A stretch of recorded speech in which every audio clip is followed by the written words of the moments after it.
نحمده ونصلي على رسوله الكريم اما بعد اعوذ باللہ من الشیطان الرجیم وَإِذَا سَأَلَكَ عِبَادِي عَنِّي فَإِنِّي قَرِيبٌ أُجِيبُ دَعْوَةَ الدَّاعِ إِذَا دَعَانِ فَلْيَسْتَجِيبُوا لِي وَلْيُؤْمِنُوا بِي لَعَلَّهُمْ يَرْشُدُونَ رب اشرح لي صدري ويسر لي أمري واحلل عقدة من لساني يفقهوا قولي سبحانك لا علم لنا إلا ما علمتنا إنك أنت العليم الحكيم اللهم صل على محمد وعلى آل محمد كما صليت على إبراهيم وعلى آل إبراهيم إنك حميد مجيد اللهم بارك على محمد وعلى آل محمد كما باركت على إبراهيم وعلى آل إبراهيم إنك حميد مجيد معزز اور محترم سامعین، درس قرآن کا موضوع ہے تعلق باللہ کے ذرائع۔ تعلق باللہ کے موضوع پہ آج ہمارا یہ تیسرا درس قرآن ہے۔ پہلے درس قرآن میں آپ کے سامنے تعلق باللہ کی حقیقت کے موضوع پہ گفتگو کی گئی تھی، جس میں یہ بتایا گیا تھا کہ تعلق باللہ کی بنیاد دراصل اللہ پر ایمان ہے، اور ایمان کی روح اللہ اور اس کے رسول کی محبت ہے۔ دوسرے درس قرآن میں ہم نے تعلق باللہ بڑھانے کے جو ذرائع ہیں ان میں سے بعض کا مطالعہ کیا تھا، جن میں سب سے پہلے معرفت الہی کا ذکر کیا گیا تھا، اور اس کے بعد اخلاص، قرآن و سنت کا علم، نماز اور ذکر، یہ وہ ذرائع ہیں جن کو اختیار کر کے ہم اپنے اللہ سے تعلق کو مضبوط کر سکتے ہیں، اس تعلق کو بڑھا سکتے ہیں، رب کا قرب حاصل کر سکتے ہیں اور رب کو راضی کر سکتے ہیں۔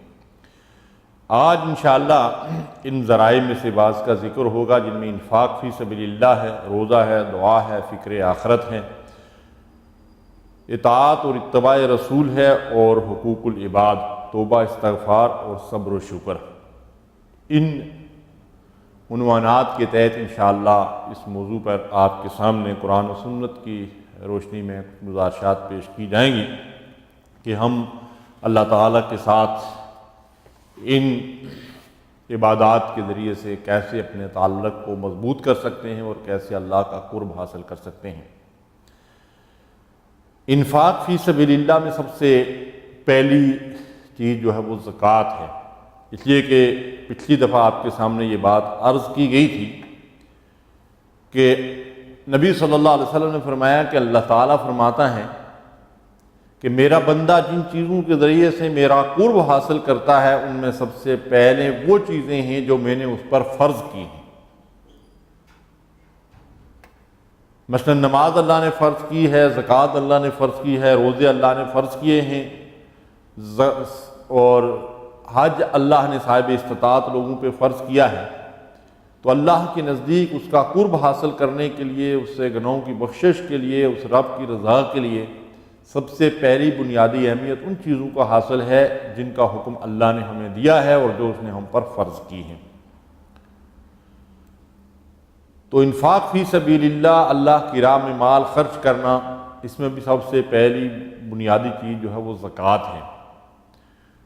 زکوٰۃ اور نماز، ان دو کو اللہ تعالیٰ نے بہت ہی اہمیت دی ہے، اور اکثر و بیشتر قرآن مجید کے اندر نماز کے ساتھ ہی زکوٰۃ کا ذکر بھی ہمیں ملتا ہے۔ اقیموا الصلاۃ وآتوا الزکوٰۃ، نماز قائم کرو اور زکوٰۃ ادا کرو۔ اور زکوٰۃ ادا کرنا اور مال اللہ کی راہ میں خرچ کرنا، یہ دراصل ایمان کا بنیادی تقاضا ہے۔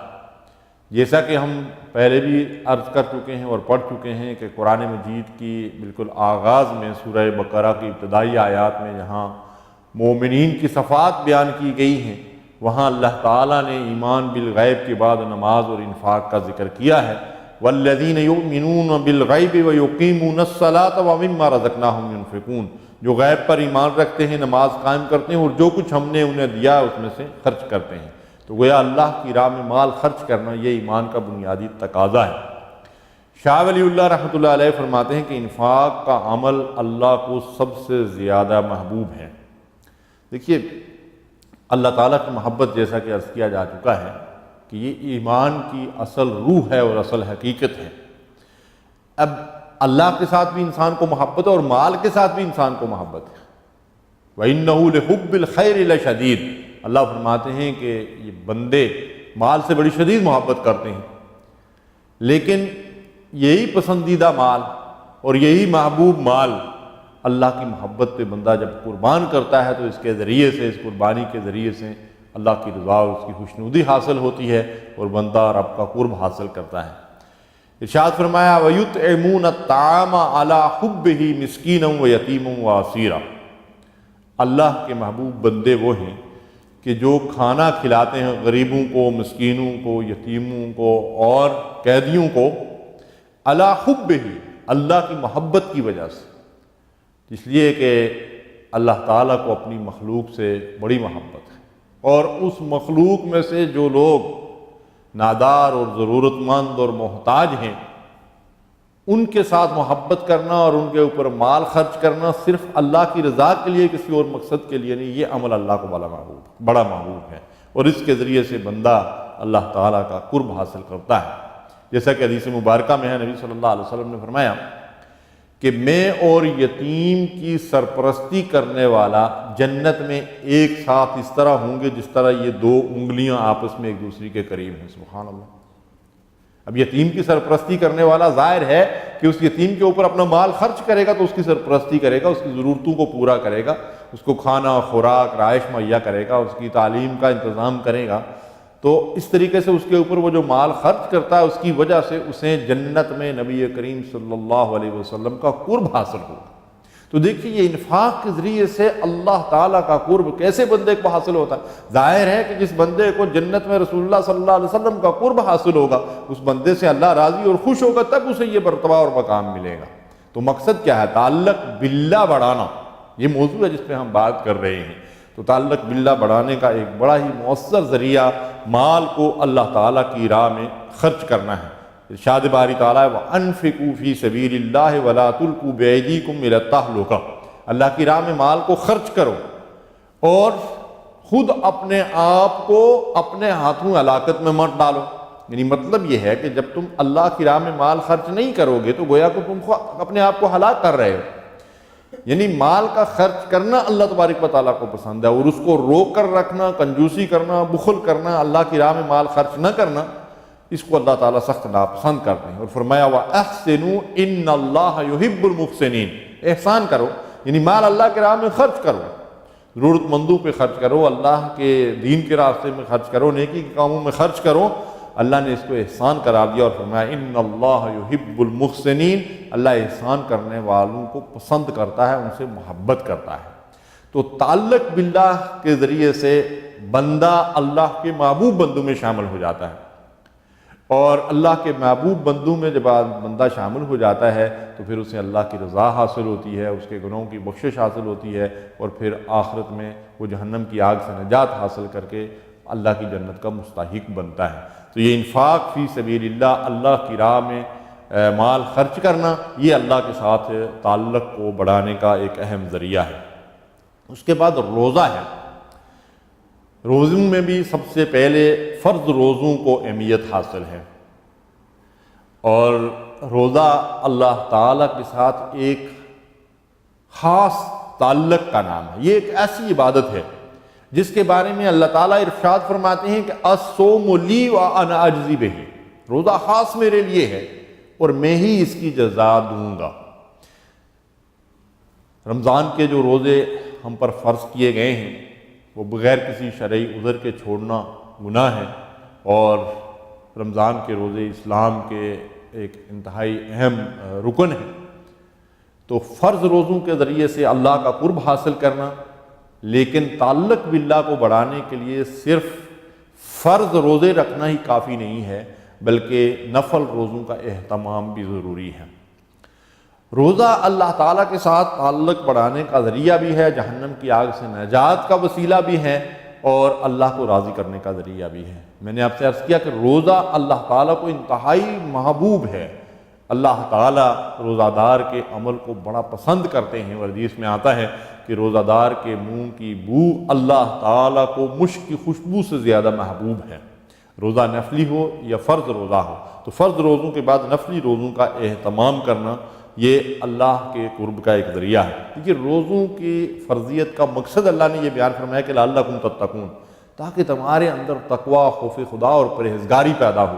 تو جتنا دنوں کے اندر تقوی پیدا ہوگا، خوف خدا ہوگا، پرہیزگاری ہوگی، اللہ تعالیٰ کی اطاعت و فرما برداری کا جذبہ ہوگا، اسی قدر بندہ اللہ کے قریب ہوگا۔ تو یہ چیز جو ہے انسان کو روزے کے ذریعے سے جو ہے حاصل ہوتی ہے۔ فرض روزوں کے بعد جو نفلی روزے جیسے شوال کے روزے ہیں، ذی الحج کے روزے ہیں، محرم کے روزے ہیں، اور اس کے علاوہ بھی پیر اور جمعرات کا روزہ ہے اور ایام بیض کے روزے ہیں، تو نفلی روزوں کا بھی اہتمام کرنا چاہیے کہ نفلی روزے کی بڑی فضیلت احادیث کے اندر آئی ہے۔ اللہ کے نبی صلی اللہ علیہ وسلم ارشاد فرماتے ہیں کہ اگر کوئی بندہ اللہ کی رضا کے لیے خلوص کے ساتھ ایک دن روزہ رکھے تو اس روزے کی وجہ سے وہ جہنم کی آگ سے 70 سال کی مسافت پہ دور چلا جاتا ہے۔ یہ نفلی روزے کا اجر و ثواب ہے۔ تو اس سے آپ اندازہ لگائیے کہ فرض روزے کا مقام کیا ہوگا، کہ ایک آدمی ایک دن کا روزہ رکھے اور اس ایک دن کے روزے کی وجہ سے وہ جہنم کی آگ سے 70 سال دور چلا جائے، یعنی جتنا 70 سال کی مسافت ہوتی ہے، جتنا 70 سال میں آدمی سفر طے کرتا ہے، اتنا وہ آدمی جو ہے وہ جہنم کی آگ سے جو ہے وہ دور ہو جاتا ہے۔ تو یہ کتنی بڑی سعادت کی بات۔ ظاہر ہے کہ ایک آدمی جب جہنم کی آگ سے دور ہوگا تو وہ جنت کے قریب ہوگا، اور جنت کے قریب وہی ہوگا جس کا اللہ سے تعلق مضبوط ہوگا، جو اللہ کے قریب ہوگا، اس لیے کہ اللہ جنت میں اسی شخص کو داخل کرے گا جسے اللہ کا قرب نصیب ہوگا اور جس کا اللہ تعالیٰ سے تعلق مضبوط ہوگا۔ نبی صلی اللہ علیہ وسلم نے فرمایا فرض روزوں کے بعد افضل روزہ حضرت داؤد علیہ السلام کا روزہ ہے، کہ سیدنا داؤد علیہ السلام ایک دن روزہ رکھتے تھے اور ایک دن افطار کرتے تھے، تو اس کو نبی صلی اللہ علیہ وسلم نے افضل روزہ قرار دیا ہے۔ روزے کے بعد جو چیز قرب الہی کے حصول کا ایک مؤثر ذریعہ ہے وہ ہے دعا۔ دعا ایک انتہائی اہم عبادت ہے۔ جو آیت مبارکہ میں نے آپ کے سامنے تلاوت کی ہے اس میں بھی اللہ تعالیٰ نے دعا کا ذکر کیا ہے، اور نبی صلی اللہ علیہ وسلم فرماتے ہیں الدعاء هو العبادہ، دعا ہی دراصل عبادت ہے اور اصل عبادت ہے۔ فرمایا الدعاء مخ العبادہ، دعا عبادت کا مغز ہے، یعنی انسانی جسم میں دماغ کو جو حیثیت حاصل ہے وہ عبادات کے اندر دعا کا مقام ہے۔ سبحان اللہ۔ تو دعا کو انتہائی اہم عبادت قرار دیا گیا ہے۔ دعا کے معنی ہے بلانا، پکارنا، آواز دینا۔ فتح الباری میں دعا کی تعریف یہ بیان کی گئی ہے کہ بندے کا انتہائی عاجزی اور انکساری سے اللہ تعالیٰ کے ہاں اپنی بے کسی اور بے بسی سے اپنی معروضات پیش کرنا۔ یعنی دعا دراصل فطرت کی آواز ہے۔ بندے کو جب کوئی مالی یا جانی نقصان ہوتا ہے، کوئی مصیبت آتی ہے، کوئی پریشانی ہوتی ہے، کوئی بیماری، کوئی حادثہ، کوئی دکھ پہنچتا ہے، کوئی مشکل گھڑی آتی ہے، تو بندہ ایسی کسی قوت کا متلاشی ہوتا ہے کہ جو اس کی اس مشکل کو آسان کر دے، اس کی بیماری شفا کر دے، اس کی تکلیف دور کر دے، اس کے نقصان کا ازالہ کر دے، اسے اس مصیبت سے نجات مل جائے۔ یہ ایک فطری بات ہے۔ اب آپ دیکھیں کہ قرآن مجید جو ہے فطرت کی اس پکار کا جواب یہ دیتا ہے کہ امن یجیب المضطر اذا دعاہ ویکشف السوء، وہ کون ہے جو اضطراری کیفیت میں تمہاری دعاؤں کو سنتا ہے اور تم سے تمہاری تکلیف کو دور کرتا ہے، وَيَجْعَلُكُمْ خُلَفَاءَ الْأَرْضِ، اور تمہیں زمین میں اپنی خلافت اور نیابت دیتا ہے۔ اَإِلَٰهٌ مَّعَ اللَّهِ، کیا اللہ کے ساتھ اور کوئی الہ ہے جو یہ کام کرتا ہو؟ قَلِيلًا مَّا تَذَكَّرُونَ، تم بہت کم ہی غور و فکر کرتے ہو اور سوچ وچار کرتے ہو اور نصیحت حاصل کرتے ہو۔ تو اللہ تعالیٰ فرماتے ہیں کہ یہ جو انسان کی جو ہے وہ فطری خواہش ہے کہ مشکل کی گھڑی میں کوئی اس کی مدد کرے، تو اس کا جواب یہ ہے کہ وہ مدد کرنے والی ذات صرف اور صرف اللہ تعالیٰ کی ذات ہے۔ وہی نفع نقصان کا مالک ہے، وہی فائدہ پہنچا سکتا ہے، وہی نقصان سے بچا سکتا ہے، وہی دینے والا، وہی روکنے والا ہے۔ تو بندہ جب اس دعا کے ذریعے، التجا کے ذریعے اپنے رب سے عرض معروض کرتا ہے تو اس کے ذریعے سے اسے اپنے رب کا جو ہے بڑا ہی قرب حاصل ہوتا ہے اور اپنے رب سے اس کا تعلق بڑا ہی مضبوط ہوتا ہے۔ اس آیت مبارکہ میں جو آغاز میں آپ کے سامنے تلاوت کی گئی ہے، اللہ تعالیٰ فرماتے ہیں وَإِذَا سَأَلَكَ عِبَادِي عَنِّي فَإِنِّي قَرِيبٌ، اور جب تجھ سے بندہ میرے بارے میں پوچھتا ہے، یعنی نبی صلی اللہ علیہ وسلم سے آ کر لوگ سوال کرتے ہیں، تو اللہ تعالیٰ فرماتے ہیں کہ جب یہ بندے تجھ سے میرے بارے میں سوال کرتے ہیں فَإِنِّي قَرِيب، پس میں قریب ہی ہوں۔ مطلب بندہ سوال کرتا ہے کہ اللہ تعالیٰ کہاں ہے جس سے ہم مانگیں، جس کو ہم پکاریں، جس کو ہم بلائیں؟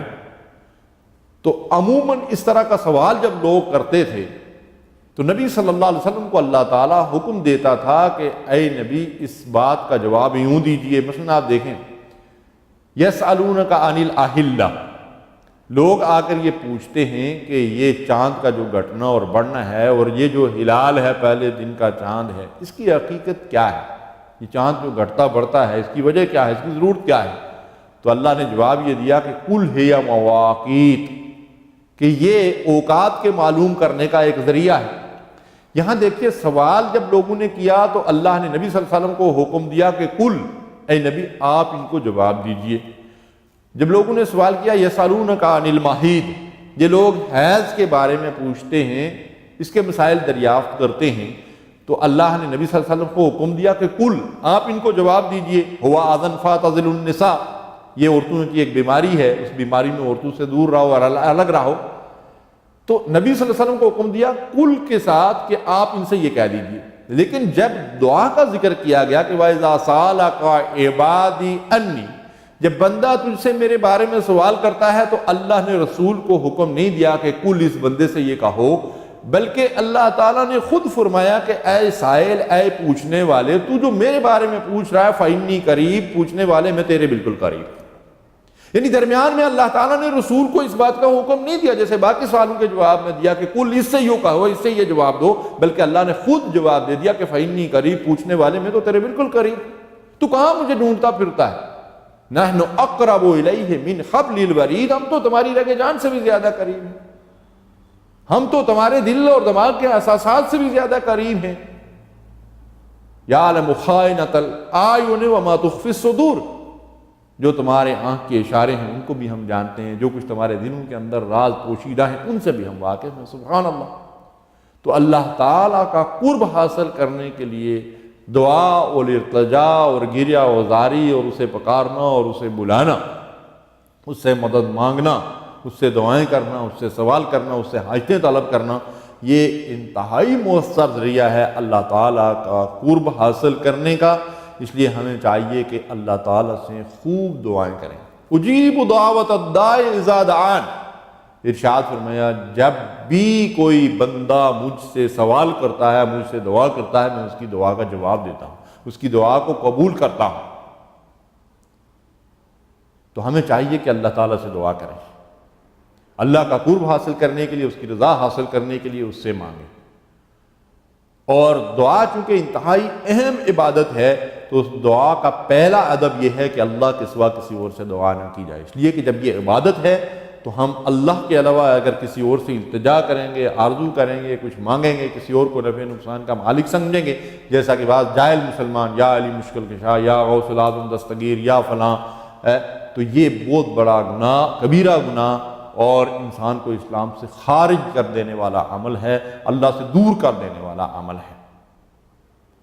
ہمیں چاہیے کہ صرف اللہ سے دعا کریں، اللہ سے مانگیں، اسی کو حاجت روا اور مشکل کشا اور نفع نقصان کا مالک سمجھیں اور اس کا قرب حاصل کرنے کے لیے اس سے خوب دعائیں کریں۔ حدیث میں آتا ہے کہ جو بندہ اللہ سے دعا نہیں کرتا اللہ اس بندے سے ناراض ہوتا ہے۔ تو ہمیں چاہیے کہ کثرت سے دعائیں کریں۔ پھر ایک اور بات حدیث میں یہ رہنمائی ملتی ہے کہ جو بندہ خوشحالی میں، فراخ دستی میں، جب اسے اچھے حالات ہوں تو وہ اللہ سے دعائیں نہیں کرتا، اور جب کسی مشکل گھڑی میں پھنستا ہے تو اس وقت اللہ اللہ کرتا، اللہ اس کی دعاؤں کو قبول نہیں کرتا۔ اس لیے اچھے حالات میں ہمیشہ اللہ تعالیٰ کی نعمتوں کی شکر گزاری کرنی چاہیے، ہمیشہ اس سے دعائیں کرتے رہنا چاہیے، اور جو بندہ اللہ کی نعمتوں کو پا کر اللہ کی شکر گزاری کرتا ہے اور اس سے پھر بھی دعائیں کرتا ہے، اس سے صحت و عافیت مانگتا ہے، اللہ تعالیٰ اس بندے کی نعمتوں کو استحکام بھی عطا فرماتا ہے اور ان کے اندر اضافہ بھی اللہ تبارک و تعالیٰ فرماتا ہے۔ اور جو بندے ناشکری کرتے ہیں اور اچھے حالات میں اللہ کو بھول جاتے ہیں، اللہ ان سے اپنی نعمتوں کو چھین لیتا ہے۔ تو دعا اللہ تعالیٰ کے قرب کا اور اللہ سے تعلق قائم کرنے کا ایک انتہائی مؤثر ذریعہ ہے۔ فکر آخرت کے ذریعے سے اللہ تعالیٰ کا قرب حاصل ہوتا ہے۔ دیکھیے عقیدہ آخرت ایمانیات اور عقائد میں ایک انتہائی اہم عقیدہ ہے کہ مرنے کے بعد اللہ تعالیٰ بندوں کو اٹھائے گا، ان سے ان کی زندگی کا حساب لے گا، اور ان کے حساب کے بعد یا تو ان بندوں کو اللہ تعالیٰ جنت میں داخل کرے گا جہاں سدا بار نعمتیں ہمیشہ ہمیشہ کی خوشحالی اور اللہ کی رضا اور خوشنودی کے ساتھ اللہ کا دیدار سب سے بڑی نعمت انہیں حاصل ہوگی، یا یہ ہے کہ وہ بندے اپنی بداعمالیوں اور بد کرداریوں کی وجہ سے جہنم میں ڈال دیے جائیں گے اور ہمیشہ عذاب کے اندر رہیں گے۔ آخرت میں یہ دو ہی ٹھکانے ہیں، جنت اور جہنم۔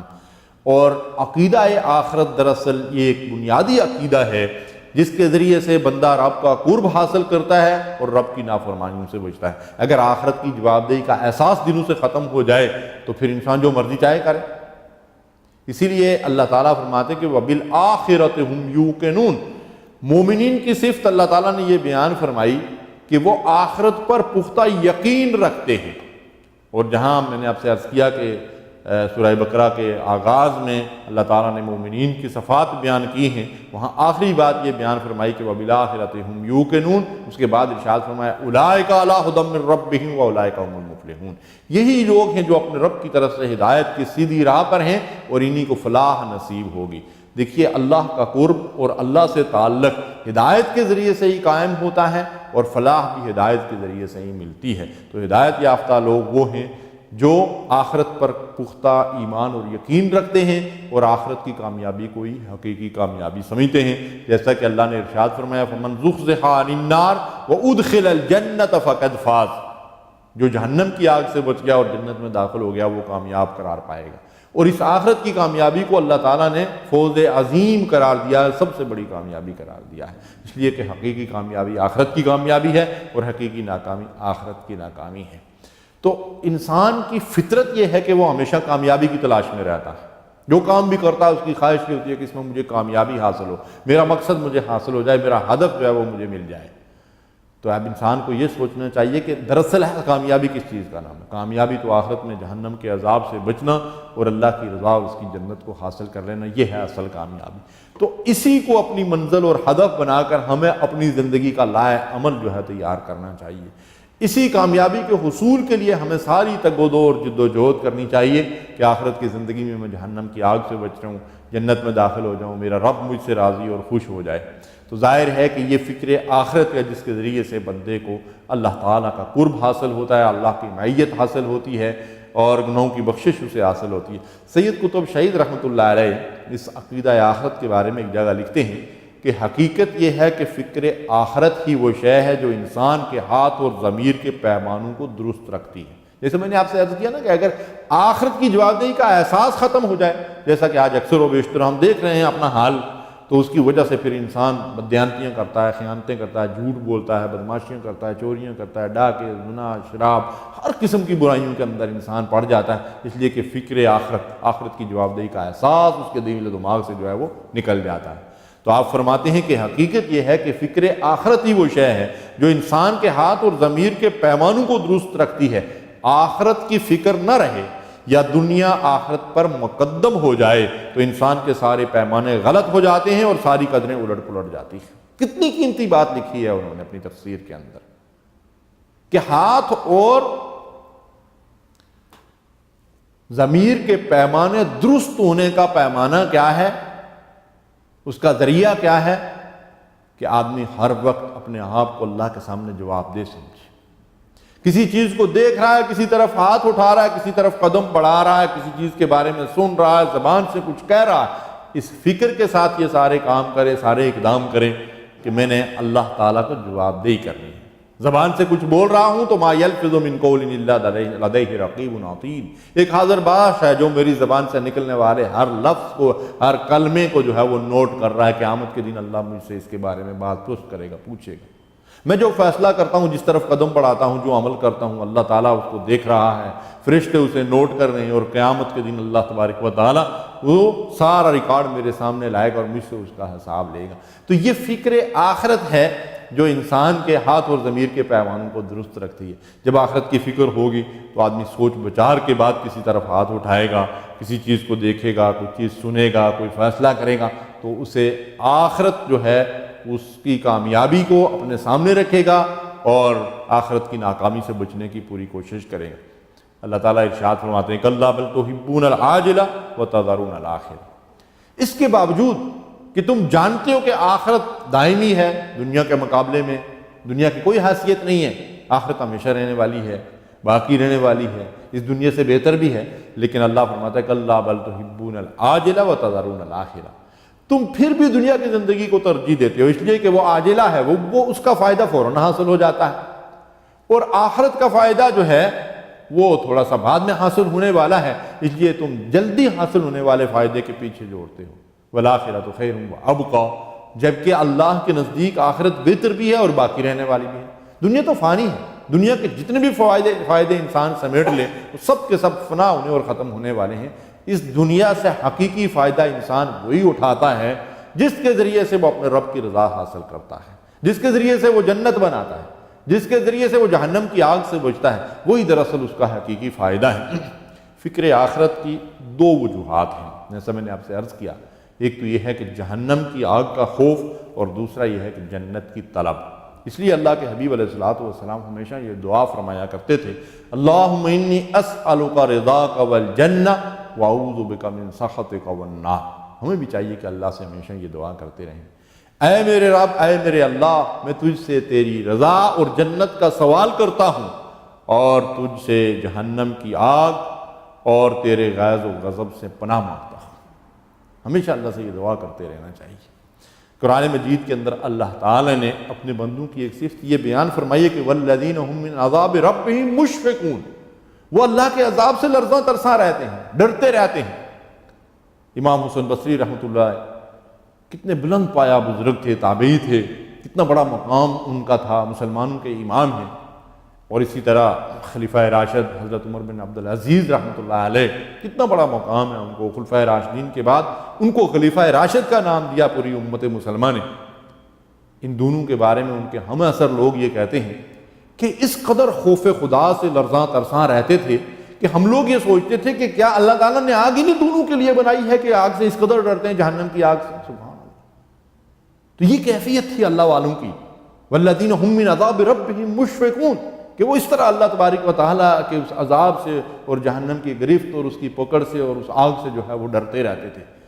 تو اللہ تبارک و تعالیٰ کے خوف سے ڈرنا، جہنم کی آگ سے اپنے آپ کو بچانا، یہ اہل ایمان کی صفت ہے۔ اور اس کے مقابلے میں جنت کی طلب، اس لیے کہ جنت میں اللہ تعالیٰ سے ملاقات ہوتی ہے، رب کی رضا حاصل ہوتی ہے، اور سب سے بڑی جو چیز اللہ تعالیٰ نے جنت کے اندر اہل ایمان کے لیے نعمت رکھی ہے وہ رب کا دیدار ہے۔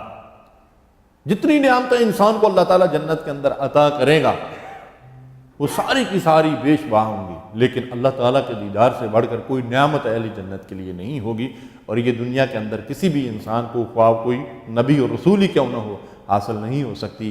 یہ نعمت اہل ایمان کو جنت کے اندر حاصل ہوگی، اور وہ جنت جس کے بارے میں قرآن میں یہ فرمایا کہ وَلَكُمْ فِيهَا مَا تَشْتَهِي أَنفُسُكُمْ وَلَكُمْ فِيهَا مَا تَدَّعُونَ نُزُلٌ مِّن غَفُورٍ رَحِيمٍ، اس جنت کے اندر جو تم طلب کرو گے تمہیں ملے گا، جو تمہارے دل کے اندر خواہش پیدا ہوگی وہ خواہش فوراً پوری کر دی جائے گی، اس لیے کہ وہاں اللہ تعالیٰ تمہارا میزبان ہوگا اور تم اللہ کے مہمان ہوگے۔ سبحان اللہ، اس غفور اور رحیم ہستی کے تم مہمان ہوگے اس جنت کے اندر۔ تو ہمیشہ کسی کے ہاں اگر کوئی مہمان آتا ہے تو وہ مقتور بر بعض اوقات اپنی استطاعت سے بھی بڑھ کر وہ اس مہمان کی جو ہے وہ مہمانداری کرتا ہے، اس کی عزت افزائی کرتا ہے، اس کی تکریم کرتا ہے اور اس کی خدمت خاطر کرتا ہے۔ اب اللہ تبارک و تعالیٰ کی استطاعت کا تو کوئی سوال ہی پیدا نہیں ہوتا، ساری کائنات کے خزانوں کا مالک اللہ تبارک و تعالیٰ ہے۔ تو جو لوگ اس کے مہمان ہوں گے ان کی وہ کیسی تکریم کرے گا، ان کی وہ کیسی عزت افزائی کرے گا، ان کو وہ کیسا مقام دے گا، کیسے ان کو خوش رکھے گا، اس کے بارے میں تو اللہ قرآن میں ارشاد فرماتا ہے کہ تم اس کا تصور بھی نہیں کر سکتے۔ نہ تمہاری آنکھ نے ان نعمتوں کو دیکھا، نہ تمہارے کانوں نے ان کا تصور کے بارے میں کوئی بات سنی، نہ تمہارے دلوں کے اندر ان کا کوئی تصور آ سکتا جو نعمتیں جنت کے اندر اہل ایمان کی آنکھوں کی ٹھنڈک کے لیے اللہ تبارک و تعالیٰ نے رکھی ہیں۔ سبحان اللہ۔ تو بھائی اور بزرگوں، یہ اللہ تعالیٰ کا قرب اور اللہ کی رضا اور اس کی جنت کن لوگوں کا حاصل ہوگی؟ جو بندے اس دنیا میں اللہ سے اپنے تعلق کو مضبوط کرتے ہیں، اللہ کو راضی کرتے ہیں، اللہ سے خوش ہوتے ہیں، تو اللہ ان سے خوش ہو کر آخرت میں ان کو جنت میں اعلیٰ مقام عطا فرمائے گا۔ تو اللہ کے قرب کا ایک انتہائی مؤثر اور اہم ترین ذریعہ فکر آخرت ہے۔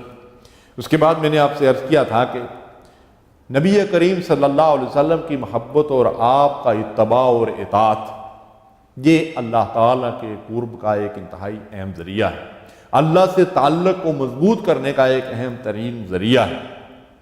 میں نے عرض کیا تھا کہ تعلق باللہ کی بنیاد اللہ پر ایمان ہے، اور اللہ پر ایمان کی جو روح ہے اور اس کی جو اصل حقیقت ہے وہ اللہ اور اس کے رسول کی محبت ہے۔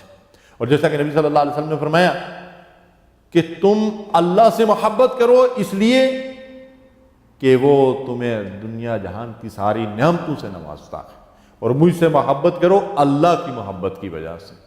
تو اللہ اور اس کے رسول کی محبت کو الگ الگ نہیں کیا جا سکتا کہ آدمی کہے کہ میں اللہ سے تو محبت کرتا ہوں کہ اللہ رسول سے محبت نہیں، اللہ کے رسول سے محبت کرتا ہوں لیکن اللہ سے محبت نہیں۔ اللہ اور اس کے رسول کی محبت لازم و ملزوم ہے، اللہ کے دین کی محبت، یہ تینوں محبتوں کا قرآن مجید کے اندر اللہ تعالیٰ نے جا بجا ذکر کیا ہے۔ تو رسول اللہ صلی اللہ علیہ وسلم کی جو محبت ہے وہ ایمان کی لازمی بنیادی شرط ہے۔ لا یؤمن احدکم حتی اکون احب الیہ من ولدہ ووالدہ والناس اجمعین، جیسا کہ نبی صلی اللہ علیہ وسلم نے فرمایا کہ تم میں سے کوئی ایمان والا نہیں ہو سکتا جب تک میں اسے اس کے والدین اور اس کی اولاد اور تمام انسانوں سے زیادہ محبوب نہ ہو۔ تو رسول اللہ صلی اللہ علیہ وسلم کی محبت اللہ کے قرب کا ذریعہ ہے۔ اب رسول اللہ صلی اللہ علیہ وسلم کی محبت کا طریقہ کیا ہے؟ قرآن مجید اس بات کا جواب دیتا ہے۔ قرآن یہ کہتا ہے کہ قل ان کنتم تحبون اللہ، اے نبی ان لوگوں سے یہ بات بتا دو ان لوگوں کو کہ اگر لوگوں تم اللہ سے محبت رکھتے ہو، میں نے عرض کیا نا کہ اللہ کی محبت تو ایمان کی بنیاد ہے، اور ایمان ہی کے ذریعے سے اللہ سے تعلق قائم ہوتا ہے، اور یہ تعلق مضبوط ہوتا ہے۔ جتنا ایمان مضبوط ہوگا اتنا اللہ سے تعلق مضبوط ہوگا، اتنا ہی اللہ کا قرب حاصل ہوگا، اتنی ہی فکر آخرت ہوگی، اتنا ہی تقویٰ پیدا ہوگا۔ تو اللہ تعالیٰ فرماتے ہیں کہ قل اے نبی ان لوگوں کو بتا دو ان کنتم تحبون اللہ، لوگوں اگر تم اللہ سے محبت کرتے ہو تو کیا کرو، کیسے کرو وہ محبت؟ فاتبعونی، پس میرا اتباع کرو۔ کس کا اتباع کرو؟ نبی صلی اللہ علیہ وسلم کا اتباع۔ اتباع کیا ہوتا ہے؟ اتباع کے معنی ہوتے ہیں پیچھے چلنا، نقش قدم کی پیروی کرنا، نبی کریم صلی اللہ علیہ وسلم کی نقش قدم کی پیروی کرنا، جو ہدایات آپ لے کر آئے ہیں ان کے مطابق عمل کرنا، جن چیزوں سے آپ نے منع کیا ان سے باز رہنا اور رک جانا، اور جن چیزوں کے کرنے کا آپ نے حکم دیا ہے آپ کے حکم کی اطاعت کرنا۔ اطیعوا اللہ ورسولہ ان کنتم مومنین، اطاعت کرو اللہ کی اور اس کے رسول کی اگر تم مومن ہو۔ اہل ایمان کو حکم دیا گیا ہے کہ اللہ اور اس کے رسول کا کہا مانو، اللہ اور اس کے رسول کا حکم مانو، اللہ اور اس کے رسول کی فرمانبرداری کرو، اللہ اور اس کے رسول کی نافرمانیوں سے بچو۔ اور تو اطاعت اور اتباع رسول ہی کے ذریعے سے دراصل اس محبت کی تکمیل ہوتی ہے۔ ایک موقع پہ اللہ کے نبی صلی اللہ علیہ وسلم نے دیکھا کہ جب آپ وضو فرما رہے تھے تو لوگ اس وضو کے پانی کو اپنے ہاتھوں پہ لیتے ہیں اور اپنے چہروں اور اپنے سروں پہ ڈال رہے ہیں۔ تو آپ نے پوچھا کہ تم ایسا کیوں کر رہے ہو؟ تو لوگوں نے جواب دیا کہ یا رسول اللہ صلی اللہ علیہ وسلم، اللہ اور اس کے رسول کی محبت کی وجہ سے۔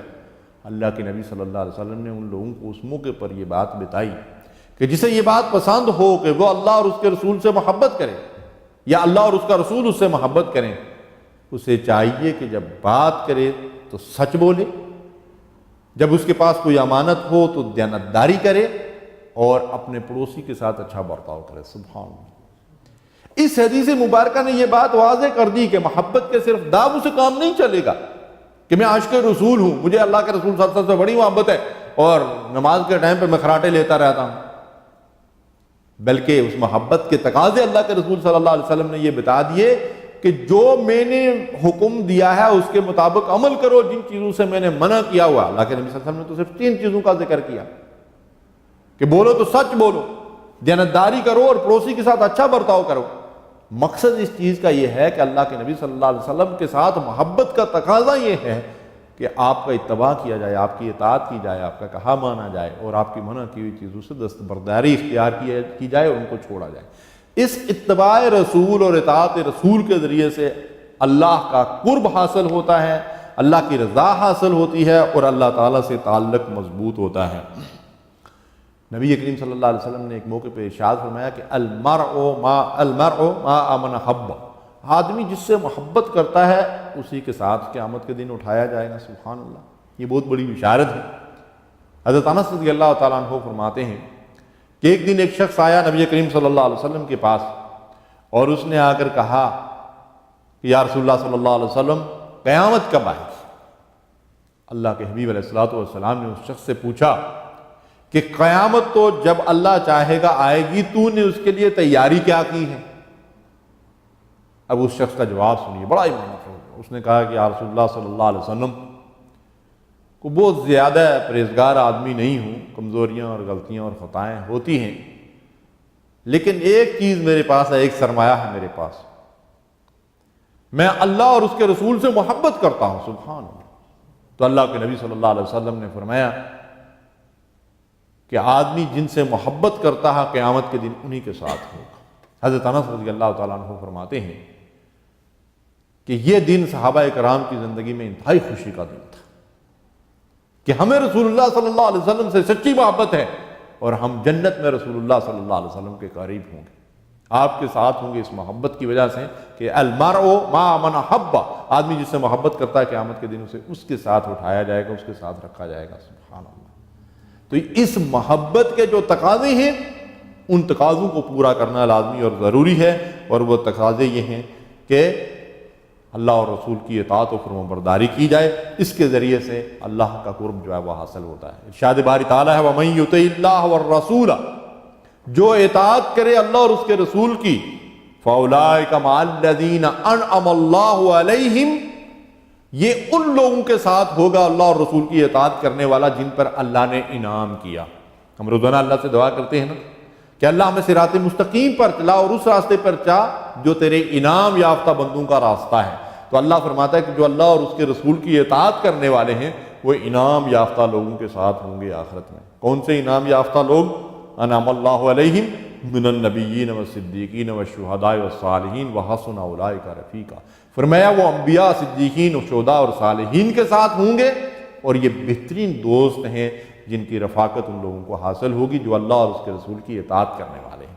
تو دیکھیے جن لوگوں کا اللہ کے ساتھ تعلق اس دنیا کے اندر مضبوط ہوگا، رسول اللہ صلی اللہ علیہ وسلم کے ساتھ محبت ہوگی، اللہ اور رسول کا حکم ماننے والے ہوں گے، ان لوگوں کو آخرت میں انبیاء، صدیقین، شہداء اور صالحین کا رفاقت حاصل ہوگی، اور جنت میں وہ لوگ ان بڑی بڑی ہستیوں کے ساتھ ہوں گے۔ کتنی خوش نصیبی کی بات ہے، اور یہ خوش نصیبی اس کے حصے میں آئے گی جو اللہ اور اس کے ساتھ رسول کے ساتھ محبت کرنے والے لوگ ہوں گے۔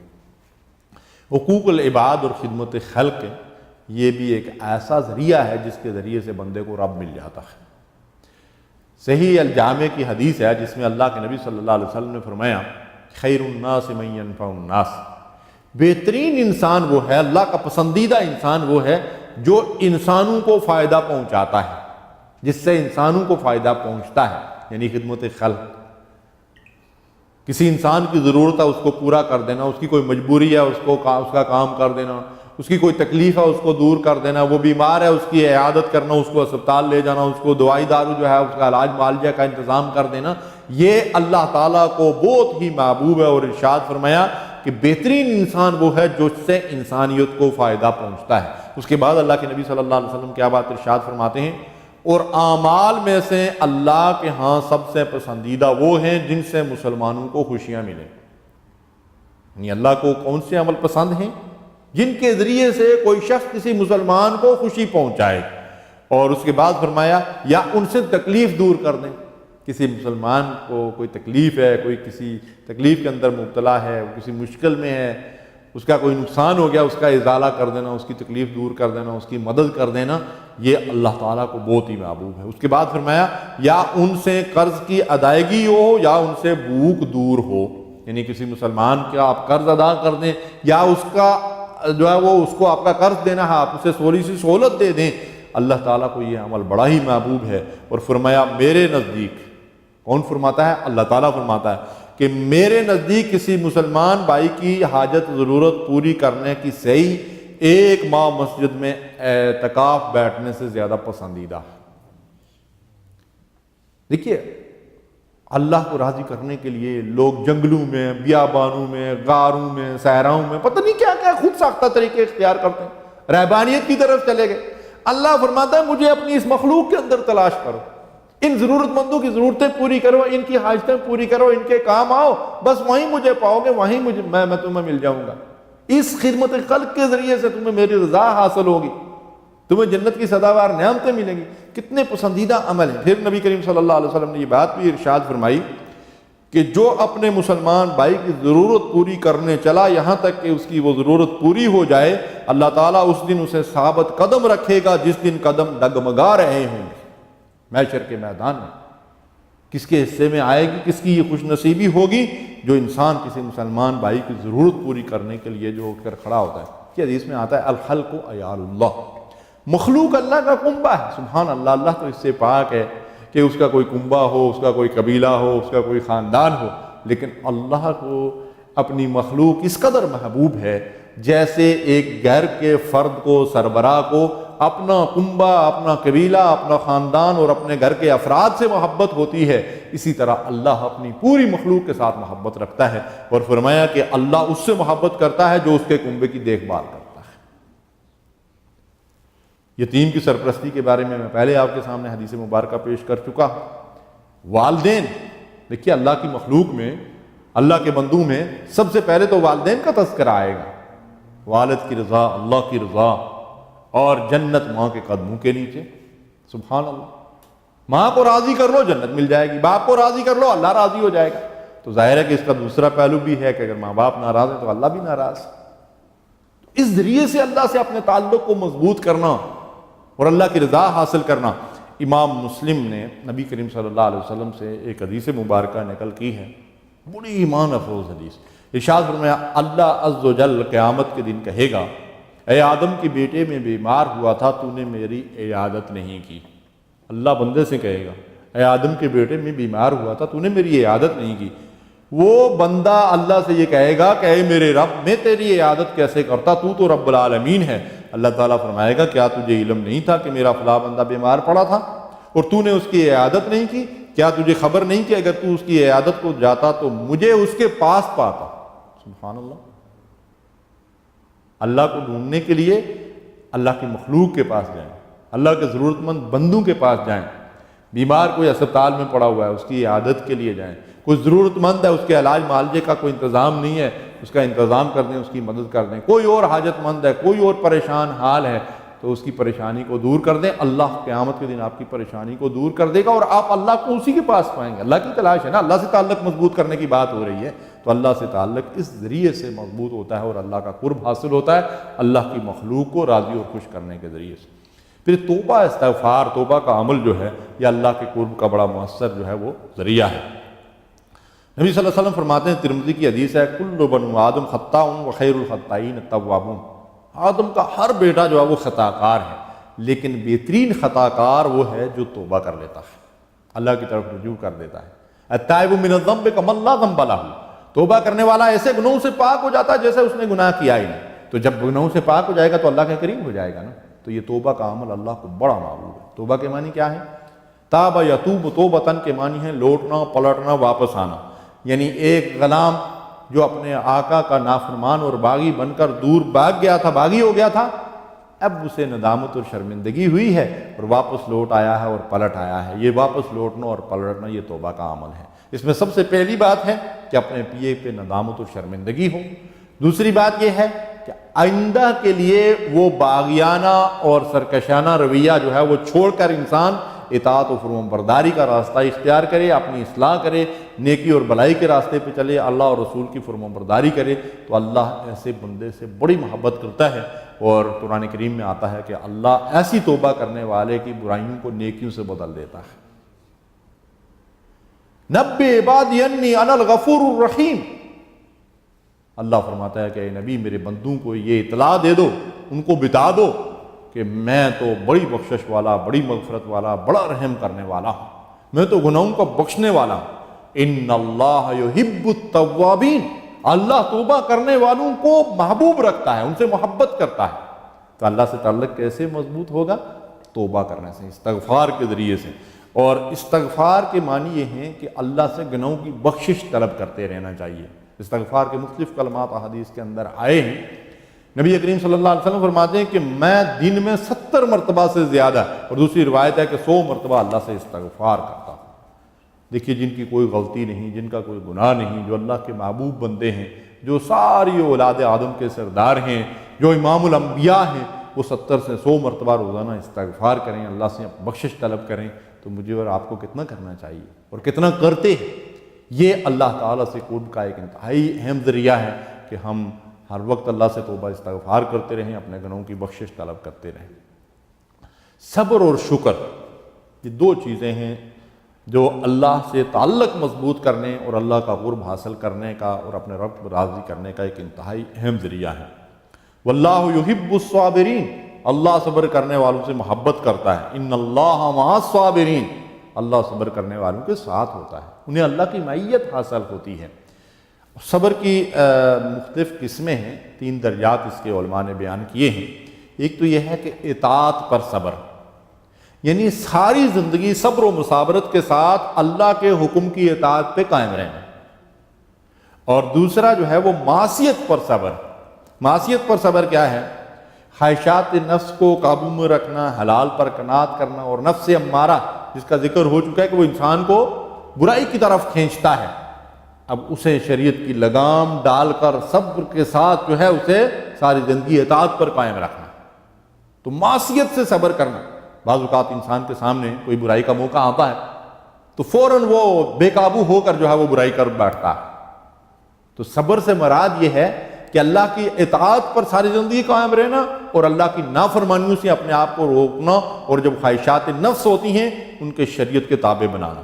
اور تیسری قسم جو ہے وہ صبر کی ہے، ابتلا میں، مشکل میں، مصیبت میں، نقصان کے وقت، موت کے وقت، کسی بھی پریشانی کے وقت صبر کرنا اور اللہ کی نافرمانی سے اپنے آپ کو جو ہے وہ بچانا۔ تو جب صبر کرتا ہے آدمی تو وہ اللہ کے محبوب بندوں میں جو ہے وہ شامل ہو جاتا ہے۔ ناپسندیدہ چیز پر صبر اور محبوب چیز کے نہ ملنے پر صبر، یہ بھی ایک صبر کی جو ہے وہ قسم بیان کی گئی ہے۔ اور ایک حدیث مبارکہ ہے ترمذی کی، جس میں نبی صلی اللہ علیہ وسلم نے ارشاد فرمایا کہ جب کسی بندے کا بیٹا مر جاتا ہے تو اللہ تعالیٰ فرشتوں سے پوچھتے ہیں کہ کیا تم نے میرے بندے کے بیٹے کی روح قبض کر لی؟ تو نے اس کے جگر گوشے کی روح قبض کر لی؟ تو وہ فرشتہ عرض کرتا ہے کہ جی ہاں۔ اللہ تعالیٰ فرماتے ہیں کیا وہ عرض کرتے ہیں کہ اللہ تعالیٰ اس سے پوچھتے ہیں کہ میرے بندے نے اس پر کیا کہا؟ اللہ جانتا ہے جب روح کا قبضہ فرشتہ تو اللہ کے حکم سے ہی کرتا ہے، لیکن اللہ فرشتے سے یہ بات پوچھ رہا ہے، اور پھر فرشتے سے یہ سوال کرتا ہے کہ میرے اس بندے نے کیا کہا جس کے جگر گوشے کی روح تو نے قبض کر لی؟ تو وہ بندہ فرشتہ یہ کہتا ہے، فرشتے عرض کرتے ہیں کہ اس نے آپ کی تعریف کی اور انا للہ و انا الیہ راجعون پڑھا۔ جب کوئی نقصان ہو جائے تو بندہ کہے الحمدللہ انا للہ و انا الیہ راجعون، تو اللہ تعالیٰ فرماتے ہیں کہ میرے اس بندے کے لیے جنت میں ایک گھر بنا دو اور اس کا نام رکھو بیت الحمد، تعریف کا گھر۔ سبحان اللہ، صبر کا بہت بڑا اجر ہے۔ کتنا اجر ہے؟ انما یوفی الصابرون اجرہم بغیر حساب۔ اللہ فرماتا ہے کہ صبر کا اجر اور ثواب بغیر حساب کے میں اپنے بندوں کو عطا کروں گا۔ لیکن صبر میرے بھائی وہی ہوتا ہے جو مصیبت کے پہ صبر ہوتا ہے کہ وہ اس موقع پر صبر کیا جائے جب انسان پر مشکل آتی ہے، جب مصیبت آتی ہے، جب پریشانی آتی ہے، وہی دراصل صبر ہوتا ہے۔ تو یہ صبر جو ہے وہ اللہ تعالیٰ کو بڑا ہی محبوب ہے۔ اور اس کے بعد جو دوسری اور آخری چیز میں نے آپ سے عرض کی تھی وہ ہے شکر۔ صبر اور شکر یہ دو بڑی اہم صفات ہیں، اور بعض بزرگوں نے یہ کہا کہ نصف ایمان صبر ہے اور نصف ایمان شکر ہے، گویا کہ صبر اور شکر دو اکٹھے ہوتے ہیں تو ایمان کی تکمیل ہوتی ہے۔ تو یہ بڑی اہم صفات ہیں بندے کی۔ اب شکر کیا ہے کہ ایک تو یہ ہے کہ آدمی اپنی زبان سے ہمیشہ اللہ تعالیٰ کی حمد و ثنا کرے، اس کی تعریف کرے، سبحان اللہ کا کلمہ شکر ہے، الحمدللہ کا کلمہ شکر ہے، لا الہ الا اللہ کا کلمہ شکر ہے، ماشاء اللہ کا کلمہ شکر ہے، اس طرح زبان سے ہمیشہ اللہ کی شکر گزاری کی کلمات ادا کرنا۔ اور پھر اس کے ساتھ ساتھ اللہ تعالیٰ فرماتے ہیں اعملوا آل داود شکرا، اے داود کی اولاد شکر گزاری والے عمل کرو، یعنی عملاً بھی اللہ تعالیٰ کی شکر گزاری کرو۔ عملاً اللہ کی شکر گزاری یہ ہے کہ اللہ ہی کھلاتا ہے، اللہ ہی پلاتا ہے، اللہ ہی دیتا ہے، اللہ ہی نے ساری نعمتوں سے نوازا ہے، تو اللہ تعالیٰ کی دی ہوئی نعمتوں کو کھا کر انسان اللہ کی نافرمانی نہ کرے، اس کی اطاعت و فرمانبرداری کرے، یہ ہے اصل شکر گزاری اور یہ ہے عملی شکر گزاری۔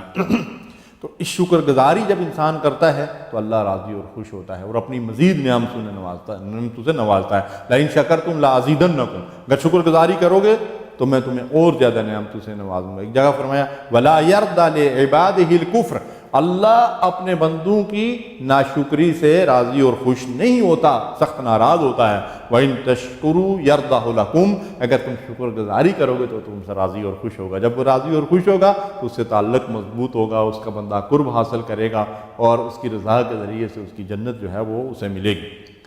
امام ابن قیم رحمۃ اللہ علیہ نے صبر اور شکر کے بارے میں ایک بڑا زبردست جو ہے وہ نوٹ لکھا ہے، وہ میں آپ کے سامنے پیش کرنا چاہتا ہوں۔ فرماتے ہیں صبر اور شکر دو ایسی عظیم نعمتیں ہیں جن سے ہر انسان کا تعلق ہوتا ہے، چاہے وہ امیر ہو یا غریب، صحت مند ہو یا بیمار۔ ان دونوں میں سے افضل وہ ہے جس کے اندر تقوی زیادہ ہے۔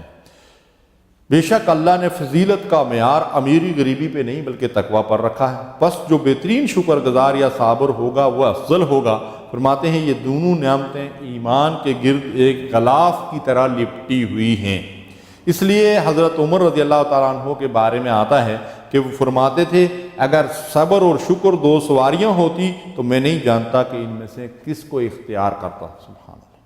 تو یہ صبر اور شکر یہ دراصل بڑی اہم صفات بندہ مومن کی، اور ان کے ذریعے سے اللہ کی رضا اور اس کی خوشنودی جو ہے وہ انسان کو حاصل ہوتی ہے۔ تو بھائیو، سب سے بڑی نعمت جو اللہ تعالیٰ نے انسان کو عطا کی ہے وہ اسلام ہے، وہ نعمت ہدایت ہے، جس کے ملنے کے لیے ہم روزانہ اللہ سے دعائیں بھی کرتے ہیں۔ اس لیے اس نعمت پر شکر گزاری کا طریقہ یہ ہے جیسا کہ قرآن میں آتا ہے الحمدللہ الذی ہدانا للاسلام، اس رب کے لیے، اس رضا کے لیے تعریف جس نے ہمیں اسلام کی نعمت عطا فرمائی، جس نے ہمیں ہدایت دی اسلام کی طرف، اور جس نے اللہ نے ہمیں یہ سب سے بڑی نعمت جو ہے وہ عطا فرمائی۔ اس نعمت کی شکر گزاری کیا ہے کہ اسلامی تعلیمات کے اوپر عمل کیا جائے، اسلام کے تقاضوں کو پورا کیا جائے، اور اسلام نے جن چیزوں سے منع کیا اور روکا ہے ان سے انسان باز رہے۔ وَمَن يَعْتَصِم بِاللَّهِ فَقَدْ هُدِيَ إِلَىٰ صِرَاطٍ مُسْتَقِيم، جو اللہ سے چمٹ جائے، اللہ سے اپنے تعلق کو مضبوط کر لے، اسے صراط مستقیم مل جاتی ہے، جس کے لیے ہم روزانہ اپنے رب سے دعائیں کرتے ہیں۔ دیکھیے تعلق باللہ کے، اللہ سے تعلق کو مضبوط کرنے کے اور اللہ کا قرب حاصل کرنے کے صرف یہی ذرائع نہیں جو میں نے آپ کے سامنے بیان کر دیے ہیں، لیکن یہ چند موٹی موٹی باتیں تھیں جو میں نے آپ کے سامنے رکھی ہیں کہ ان ذریعوں سے ہم اپنے رب کو جو ہے وہ راضی کر سکتے ہیں، اس کا قرب حاصل کر سکتے ہیں، اس سے اپنے تعلق کو مضبوط کر سکتے ہیں۔ ایک آخری بات مزید عرض کر کے بات ختم کرتا ہوں کہ جس دینی مجلس کے اندر ہم ابھی بیٹھے ہوئے ہیں، یہ دینی مجالس، یہ درس و تدریس کے حلقے، یہ اللہ تعالیٰ کا اجتماعی طور پر ذکر کرنا اور صالحین کی صحبت اختیار کرنا، یہ بھی اللہ سے تعلق کا ایک انتہائی مؤثر ذریعہ ہے کہ جب ہم قرآن اور حدیث کی بات کرتے ہیں، آخرت کی بات ہوتی ہے، تو ہمارا ایمان بڑھتا ہے، وہ مضبوط ہوتا ہے، اللہ سے ہمارا تعلق مضبوط ہوتا ہے، فکر آخرت دلوں کے اندر پیدا ہوتی ہے، عمل کا جذبہ جو ہے وہ پیدا ہوتا ہے، اور یقیناً یہاں بیٹھ کر جو کچھ انسان محسوس کرتا ہے وہ کیفیت باہر جو ہے گھومتے پھرتے ہوئے انسان کو حاصل نہیں ہوتی۔ اس لیے ان مجالس کو اختیار کرنا چاہیے اور اچھی صحبت کے اندر بیٹھنا چاہیے کہ ایسی صحبتوں کے اندر بیٹھ کر ایمان کو تقویت ملتی ہے اور اللہ کا تعلق مضبوط ہوتا ہے، اللہ کا قرب حاصل ہوتا ہے، اور ایمان کی طرف جو ہے وہ ترغیب ملتی ہے، اور برائیوں سے انسان جو ہے وہ ڈرتا ہے، اور آخرت کی فکر جو ہے اس کے اندر پیدا ہوتی ہے۔ اللہ رب العالمین سے دعا ہے کہ ہمارا یہاں بیٹھنا قبول فرمائے، اور جو کچھ کہا اور سنا ہے اس پر ہم سب کو عمل کی توفیق دے۔ وآخر دعوانا الحمدللہ رب العالمین، وصلی اللہ علی نبینا محمد۔